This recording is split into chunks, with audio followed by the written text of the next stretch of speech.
याच्यामध्ये विश्ववृत्तावरती साधारणपणे या पृथ्वीचे पूर्व आणि पश्चिम असे जर दोन भाग आपण केले तर याच्यामध्ये हा जो समुद्राचा सरफेस आहे हा आणि वातावरण यांच्यामध्ये जी काही इंटरॅक्शन होते आहे या इंटरॅक्शनचे परिणाम हे साधारणपणे वैश्विक वाऱ्यांवरती होतात हे आपल्याला मुद्दाम लक्षात घेतलं पाहिजे. म्हणजे ते वारे कुठल्या दिशेने वाहावे, मग ते पश्चिमेकडे जावे का पूर्वेकडे जावे हे त्या तापमानावर अवलंबून असतं. आणि म्हणून तापमान वाढत गेलं किती वाढायचं 0.5 ओन्ली 0.5 डिग्री सेल्सिअस तापमान वाढलं की एल निनो सुरू होतो.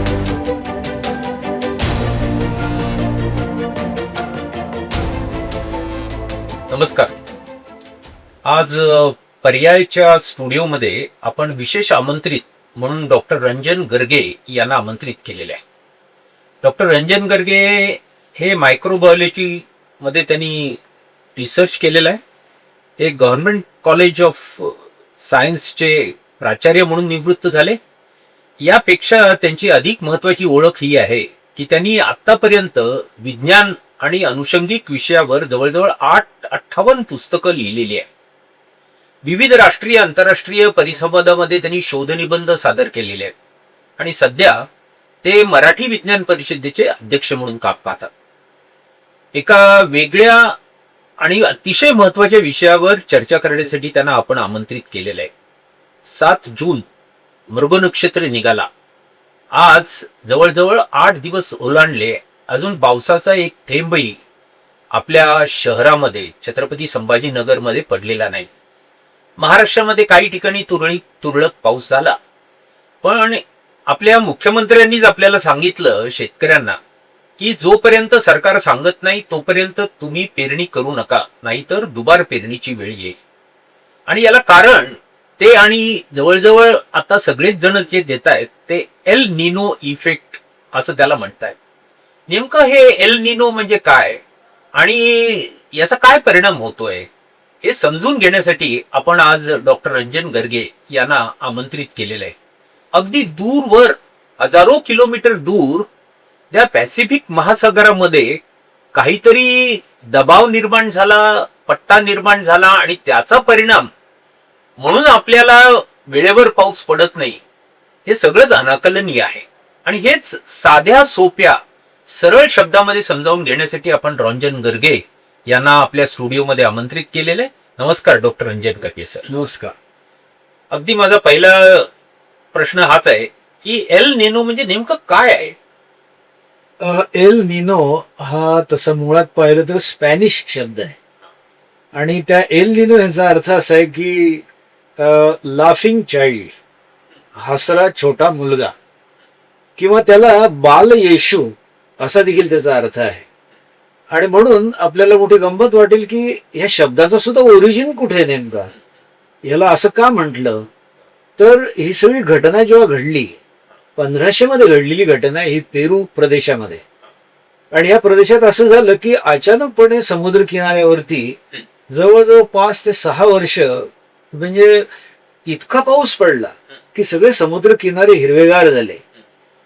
ते हिरवेगार झालेले बघून त्यांना असं वाटलं की जसं की वो ईश्वराचा अवतार आणि तो प्रसन्न झालेला आहे. आणि कोणालाही वाटेल की हे जर असं हिरवेगार असेल तर काहीतरी कृपा आहे आपल्या एकूणच बेटावरती या निसर्गाची. पण नंतर त्यांच्या असं लक्षात आलं की हा परिणाम अतिशय घातक आहे. आणि तो घातक याच्यासाठी आहे की त्याने जेव्हा एक 7 ते 8 वर्षात पेरू या देशाची अर्थव्यवस्थाच कोलमडून टाकली, त्यावेळेला त्यांच्या लक्षात आलं की याचे नेमके परिणाम आणि उगम कुठे आहे. आणि त्यांच्या असं लक्षात आलं की या समुद्रामध्ये खालच्या भागामध्ये अंडर करंट्स मध्ये उष्णतामान वाढलेलं आहे. जवळजवळ 5 ते 7 डिग्रीने उष्णतामान वाढणं म्हणजे खूप झालं समुद्राच्या पाण्याचं. आणि ह्या पाण्यातले जे मासे होते, या माशावरती मासेमारी सगळे करणारी मंडळी, त्यांना हळूहळू लक्षात आलं की मासे कमी होत चाललेले आहेत. मासे कमी होत आहेत म्हणून त्या माशांना खाणारे जे पक्षी आहेत तिथे येणारे ते कमी झाले. हे सगळं हळूहळू घडत होतं. आणि मुळात पेरूची अर्थव्यवस्था ही त्या पक्ष्यांच्या विष्ठेवरती त्याच्यापासून जे तयार केलेलं खत आहे हे विश्वामध्ये सगळीकडे वितरित केलं जातं आणि त्याच्यावर यांना पैसा मिळत होता. तर आता हे गुआना नावाचं जे काही खत आहे हेच कमी व्हायला लागलं पक्षी नसल्यामुळे, आणि मग त्याचा उलट्या दिशेने शोध सुरू करायला सुरुवात केली. पण गंमत आहे की 1500 मध्ये घडलेली घटना हिचा प्रत्यक्षात शोध मात्र 1900 साली काही शास्त्रज्ञांनी लावला. त्याचं कारण असं आहे की पर्यावरणातल्या घटना ज्या आहेत आणि प्रामुख्याने हवामानाच्या संदर्भातल्या घटना ह्या प्रत्यक्षात समजून घ्यायला पहिल्यांदा म्हणजे कठीण असतात, आणि जरी त्या कळल्या तरी त्याचे पॅटर्न्स हे नक्की तसे राहतीलच हे देखील सांगता येत नसतं. आणि त्याच्यामुळे असं म्हटलं जातं की एल निनो आला आणि एल निनो गेला, हे जरी आपण शॉर्टकट मध्ये म्हणायला सुरुवात केली तरी तो नक्की आलेला आहे की नाही आणि त्याचा परिणाम होणार आहे की नाही हे आपल्याला नक्की सांगता येत नाही. तेव्हा अशी ही एल निनोची कथा आहे. बर, खूपच इंटरेस्टिंग आहे. येस.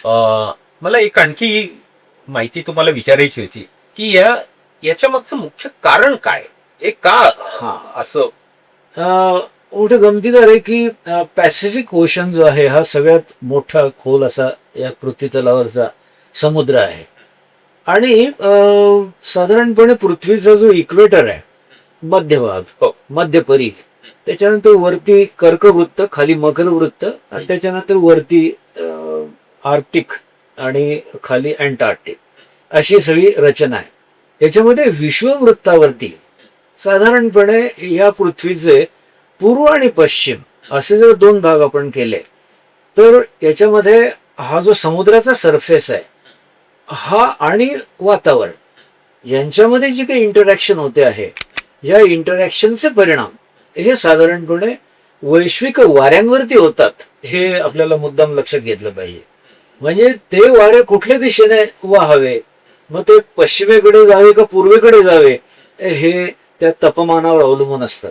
आणि म्हणून तापमान वाढत गेलं, किती वाढायचं, 0.5, ओन्ली 0.5 डिग्री सेल्सिअस तापमान वाढलं की एल निनो सुरू होतो. आणि ह्या तापमानामुळे त्याचा काळ, त्याचा स्थळ, त्याची दिशा ही बदलू शकते. आणि मग ही कशी बदलावी आणि कुठे बदलावी याची गणित शास्त्रज्ञ मांडण्यामध्ये सध्या गुंतलेले आहेत.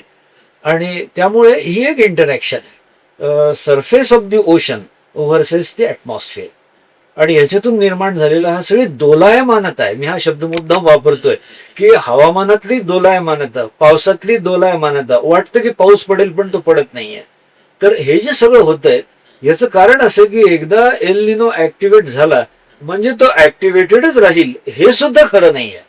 पण त्याला असे अनेक इतर फॅक्टर्स आहेत की ज्याच्यामुळे हा एल निनो नलिफाय होऊ शकतो आणि तुम्हाला विरुद्ध अशा प्रकारचे रिझल्ट मिळू शकतात.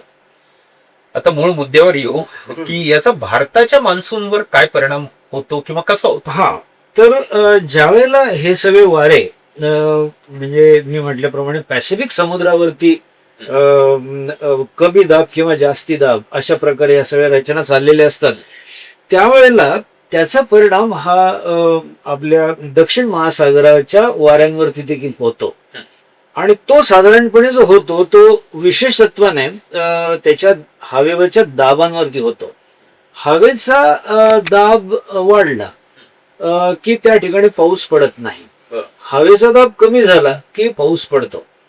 आता हे हवेचा दाब वाढणं आणि कमी होणं हे जे आहे ह्याच्यामुळे एक प्रकारचं सर्क्युलेशन तयार होतं.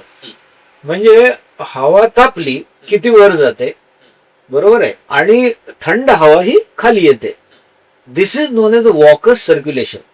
वॉकर नावाच्या शास्त्रज्ञाने सर्क्युलेशन पहिल्यांदा लक्षात आणलं, कारण या सर्क्युलेशनमुळेच दाब कमी जास्त होतोय.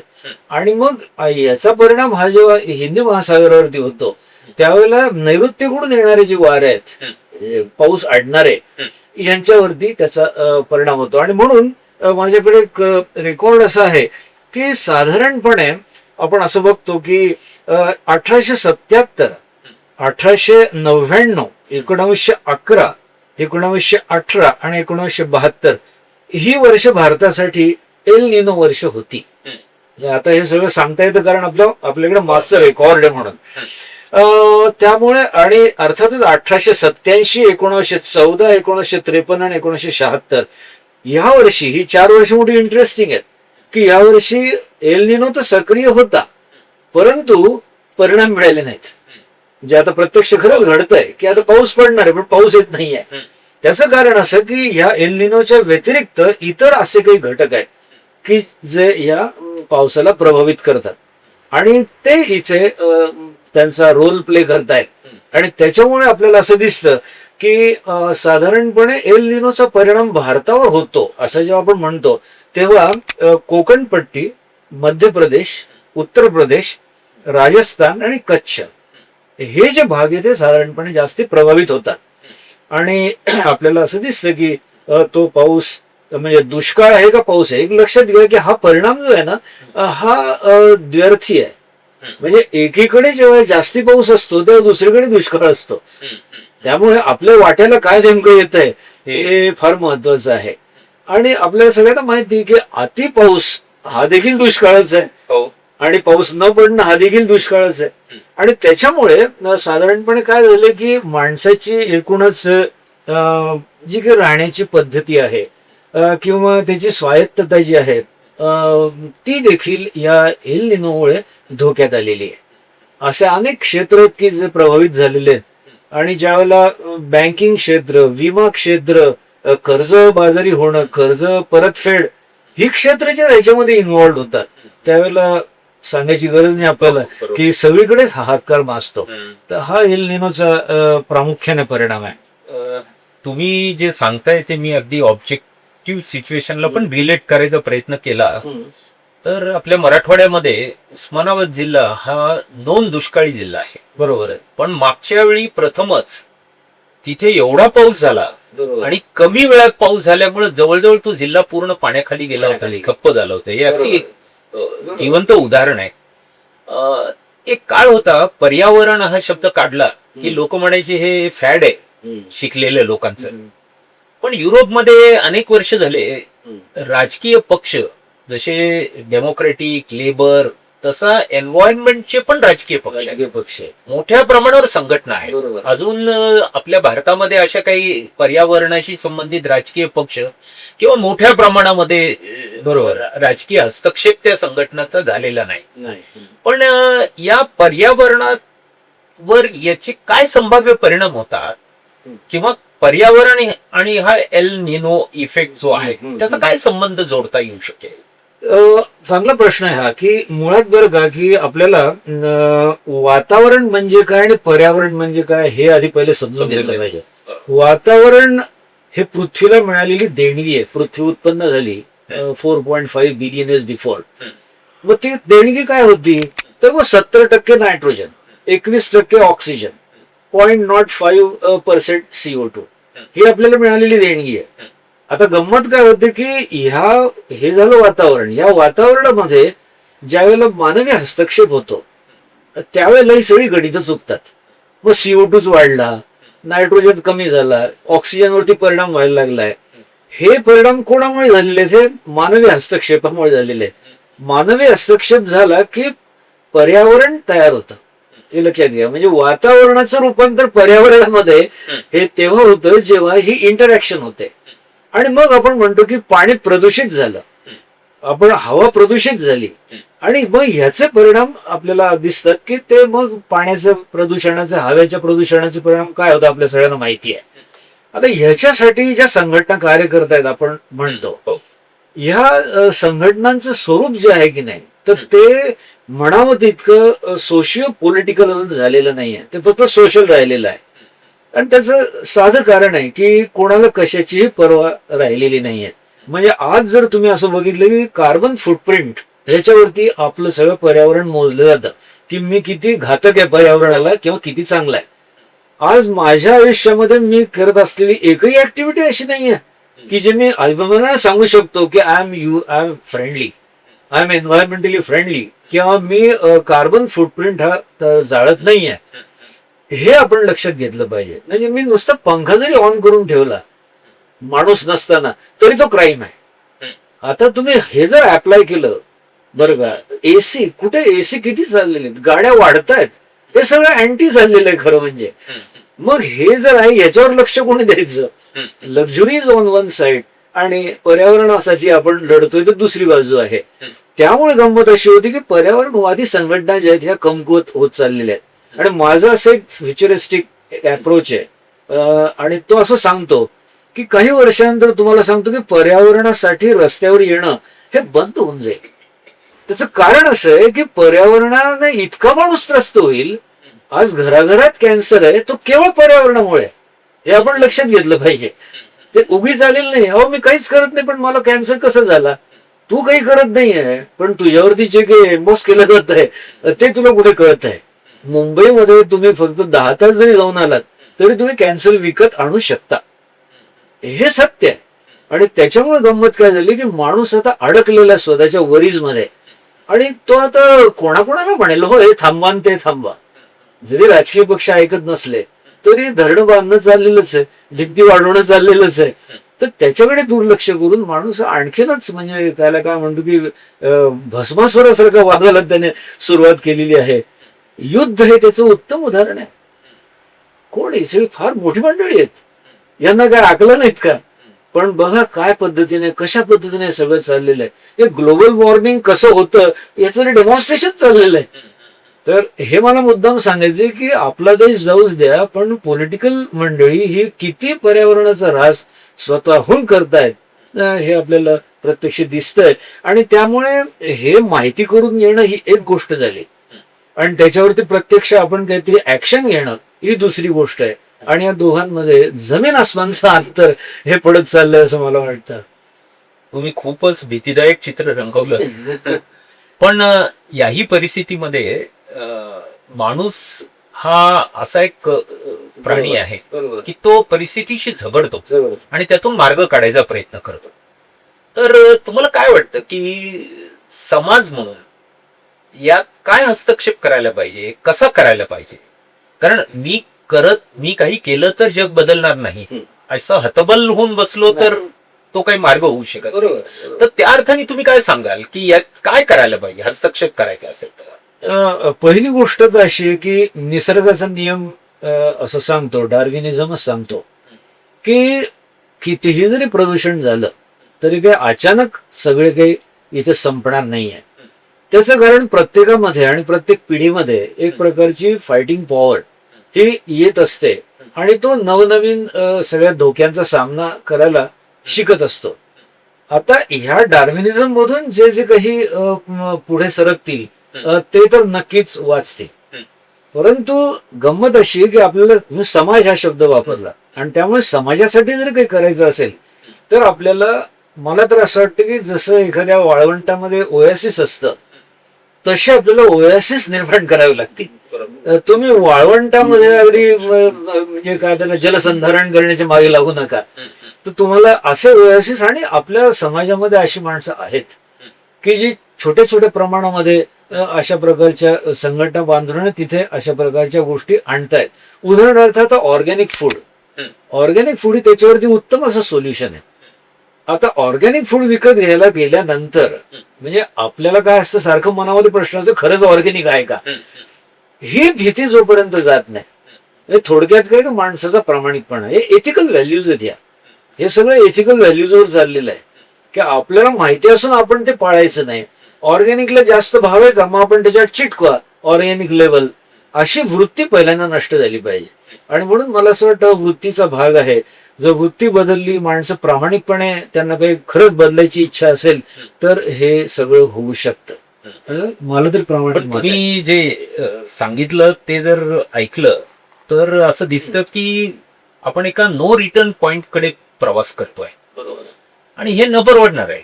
बरोबर. आणि गेल्या 30-40 वर्षामध्ये जे काय आपली लाईफस्टाईल बदलली, कारण सो कॉल्ड विकास म्हणून जे काय आपण केलं त्याची ही फलनिष्पत्ती आहे.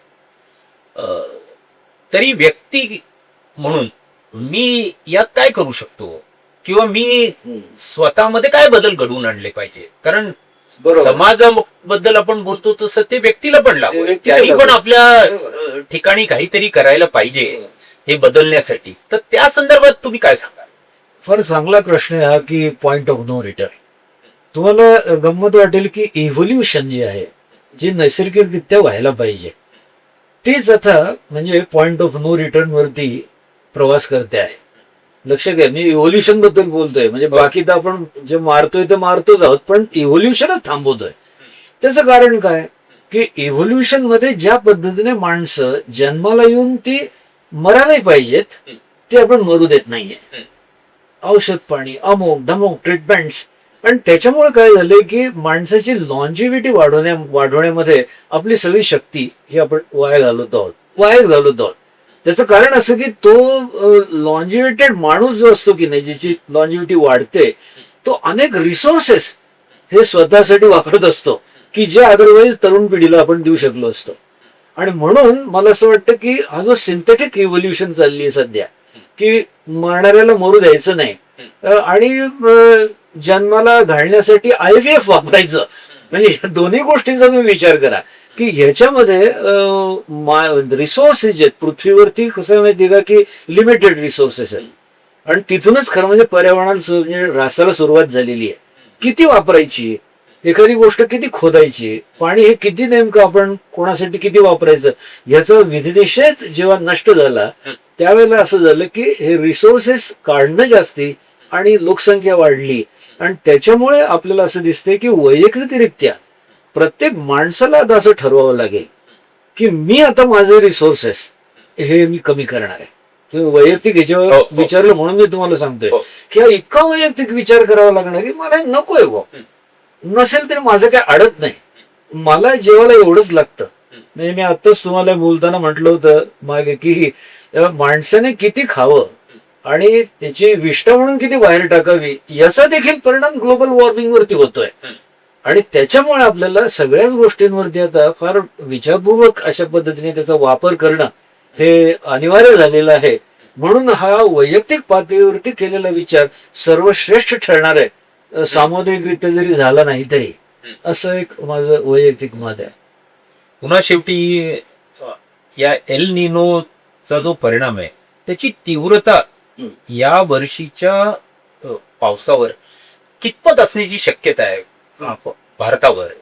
बरोबर आहे. आता एल निनो आणि दुसरा एक शब्द म्हणजे ला निना, म्हणजे ती छोटी मुलगी असं त्याचा स्त्रीलिंगी आहे. हे दे आर काउंटर अटॅकिंग. म्हणून एल निनो हा कार्यक्षम म्हणजे सक्रिय झालेला आहे असं म्हटलं तरी जर ह्या काळामध्ये ला निना सक्रिय झाला तर तो हे थांबवू शकतो. म्हणजे जिथे दुष्काळ होणार होता तिथे थोड्याफार प्रमाणात पाऊस पडू शकतो आणि पाऊस जिथे पडणार होता तिथे थोड्याफार प्रमाणात तो कमी होऊ शकतो. Reverse effect. त्याच्यामुळे आपल्याला असं प्रत्यक्षात सांगता येत नाही की सक्रिय झालाय म्हणजे असं होणारच आहे. त्यामुळे हा एल निनो व्हर्सेस ला निना असा हा काउंटर अटॅक चाललेला आहे. त्यामुळे आपल्याला बातम्या वाचतो आपण, त्या बातम्यांचं शीर्षकच मुळे एल निनोने सुरू होतं. आणि आजचं ही जी काही चर्चा आहे ही सगळ्या म्हणजे श्रोत्यांना ही कामाची याच्यासाठी ठरणार आहे की त्याच्यात जे लिहिलेलं आहे ते निदान त्यांना आता समजेल की एल निनो सक्रिय झालं म्हणजे काय झालं, म्हणजे पॅसिफिक मध्ये काहीतरी झालं, म्हणजे तापमानामध्ये काहीतरी दोलायमानता झाली. तर असा हा परिणाम याच्यावरती काउंटर अटॅकिंग चाललेला असतो. आज या चर्चेच्या निमित्ताने तुम्ही आम्हाला खूप काही नवीन माहिती दिली, ज्ञान दिलं. या आणि अशा अनेक विषयांवर आपण येत्या काळामध्ये पर्याय फाउंडेशनच्या वतीने आपण चर्चा करणार आहोत. पर्यावरण आणि विज्ञान हे दोनही विषय असे आहेत की ते फार काळ आपल्याला टाळून चालणार नाहीत. आपल्याला आज जे आपलं राहणीमान आहे, आयुष्य आहे, ते किमान आज आहे तसं तरी राहावं, याच्यापेक्षा अधिक ते खराब होऊ नये म्हणून ही चर्चा आणि हे समजावून घेणं हे अटळ आहे. तुम्ही आज या निमित्ताने स्टुडिओमध्ये आलात त्याबद्दल पर्याय फाउंडेशनच्या वतीने मी तुमचे खूप खूप आभार मानतो. धन्यवाद. धन्यवाद.